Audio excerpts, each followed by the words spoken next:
He had disengaged with school and was spending more and more time in his room. His self-confidence had dropped, his self-esteem was so low, he wasn't seeing friends, and his mum was really, really worried about him.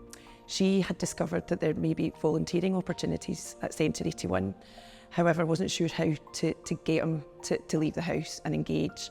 And so we felt that Positive Destinations would be a perfect programme for him because he would be assigned a mentor and he needed that one-to-one support. So next steps were that I was officially assigned to him as his mentor. And so it was really to start to meet with him at the centre and give him that one-to-one support, even as simple as just helping him to get through the door, because he just couldn't do that at first. We would then meet every week. We asked him to commit to a weekly meeting at first, just to have the meetings with me to make him feel more comfortable at the centre, because it was a huge deal for him just to even come here. When he started to feel comfortable, we then put it to him about actual duties at the centre, and he felt comfortable enough to do that with me there as a support.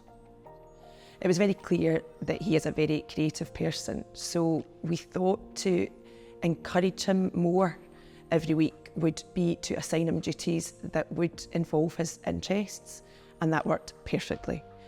It made him feel safe as well, because he wasn't going to be asked to do something that he didn't know how to do or didn't want to do. And just with that extra encouragement and support from me in that process really, really helped.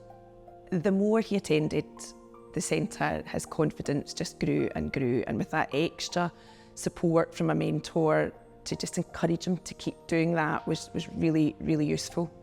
But the more he came, the more his self-esteem grew, the more he felt wanted and needed at the centre. And as a result, his mum seen a huge difference in his personality. He started to see friends again.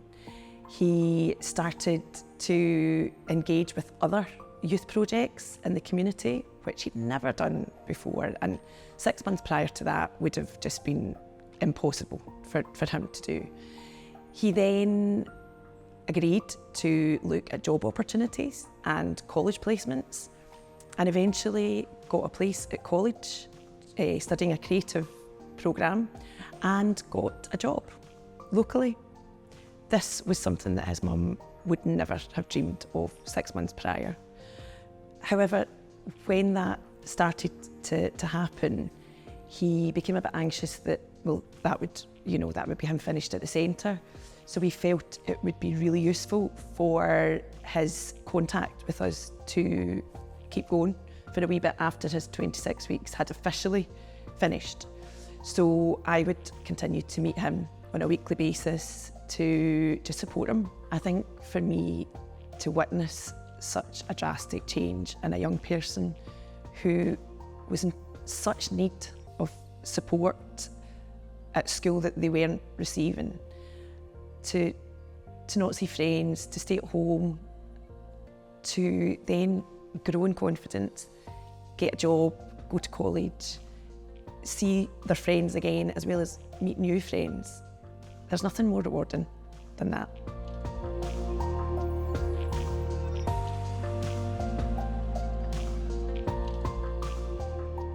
I've been fortunate enough to be involved in that with a number of different people who I've mentored through the Positive Destinations project. I think it's important to accept that they are all quite different, unique.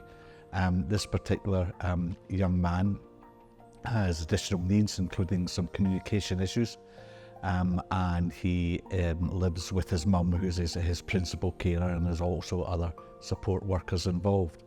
After getting to know him and his mum over 2 or 3 meetings, we established that he would like to help working in a charity shop, and we were able to negotiate this with a placement in Helensburgh, which worked out very well because they were very welcoming and accommodating.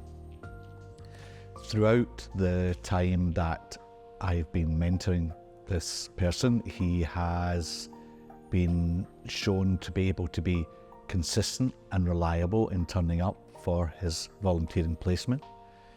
It has now reached the end of his volunteering time, But the very successful outcome in this particular case is that he wishes to continue with the volunteering placement. And this has been remarked upon by his mum and by others who are involved with him and supporting him, as how much he has benefited from his involvement in the programme. In particular, his confidence has been seen to grow, and I've noticed that too. He is not only engaging more in conversations, but he's initiating conversations, discussion at his work, as he calls it in his placement. He talks about what might be happening at home, and at home he talks about what's happening at work. So I think that's been observed as being a real step forward, and it's also been noticed that he has been more independent in what he's been doing. He has been able to initiate getting ready for work and reminding his mum it's time to go to work. So these have all been positive developments in his life, and I don't think there's any doubt that anyone involved with him has other than seen kind of improvement in how he's been getting on. One of the aspects I think has been quite positive is that because he has received a small amount of money for his volunteering placement, he's very much seen that as his earnings, as his pay. And where previously he had been prone to perhaps not thinking too much about spending money and spending it just as soon as he got it, the fact that he had a regular income has enabled him to be able to spend some, but also to save some, and that's something that has helped him with his independence. That's something that's been remarked upon by by his mum, in fact, that he's now, and he has actually remarked on that to me himself and been keen to show me that, look, this is the amount of money I've managed to save, and I might be saving up for this or saving up for that. So I think financially there's been that benefit for him as well. I feel fortunate to have been involved with this young man's life in at least a small way, in seeing myself a difference in him in the 6 months or so that we were involved with him at Positive Destinations, and from hearing back such positive information, both from him directly, from his mum and others involved in his life, that he has genuinely seemed to benefit from his involvement in Positive Destinations. So that's been good for me, I must admit.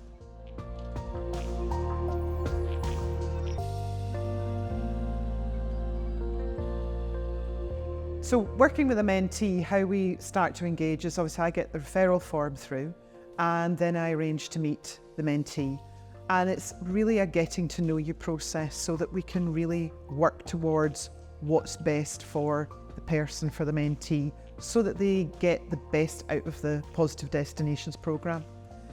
Sitting down, having a coffee, just chatting, getting to know one another, really understanding their journey till now of what they want to share. This isn't a going back into the past and really digging. This is more about, where have you been through? What do you want now? This is about the future. It's not about what's been, it's about what's coming. So a few weeks potentially sitting, really understanding, so that we can pick the right volunteering situation for the mentee to attend, to go along to, because there's more chance of success then. There's no point of sending a mentee to somewhere that isn't going to suit. So that getting to know you, creating that trusted relationship with the mentee is key. And we do that, as I said, over a cup of coffee, we might have a cake, whatever. It's just, again, what suits the mentee. We might sit on a park bench together outside because the mentee might not like being in a cafe environment. And I've found that it might start with a 10-minute conversation, builds up to now mentee and I are talking for an hour.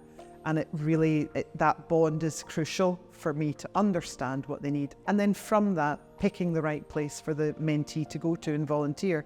And the particular mentee I'm thinking about wanted to work outside, wanted to work outdoors, so they didn't feel enclosed. And we chose Glenfinnan Walled Garden as the ideal location. The mentee had to get the bus themselves, buy a bus ticket. So there was so much skill learning even in doing that, getting off the bus at the right time, walking to the gardens and walking into a situation that they'd never been there before. I popped along later to make sure they'd settled in, but they just embraced it and challenged themselves to try something new, which was fantastic. And they have just thrived being there. They've been going there for quite a number of weeks now and thoroughly enjoying it. They're learning to integrate into a group. If they want to be by themselves, they can be by themselves. They're learning initiative to go away and plant things. They're looking around, seeing what needs to be done, and they're learning to share. And the whole group is really coming together as a team, which is lovely to see. I'm pleased for them. I'm really happy for them. As a mentor, you want to see that person grow and change, but they have to be open to that change. And as a mentor, it's just such a joy when you see that happening, and it gives satisfaction to obviously being a mentor and doing that. But it comes down to that individual embracing that change, and you almost want to high five together to say, yeah, well done. You know, it's a huge achievement. So yes, it's lovely, is all I can say. It's such a nice feeling. So some people look at volunteering as, well, what's in it for me? What am I going to get out of it? But actually, volunteering is such a powerful way to move forward into either employment or just learning new skills, new talents, meeting new people. I think volunteering is such a positive route to your future, and giving back, and you realise it gets you out of yourself, and you see that actually working together can bring so much into your life. So volunteering can lead to a lot, but I think it can give you back so much more.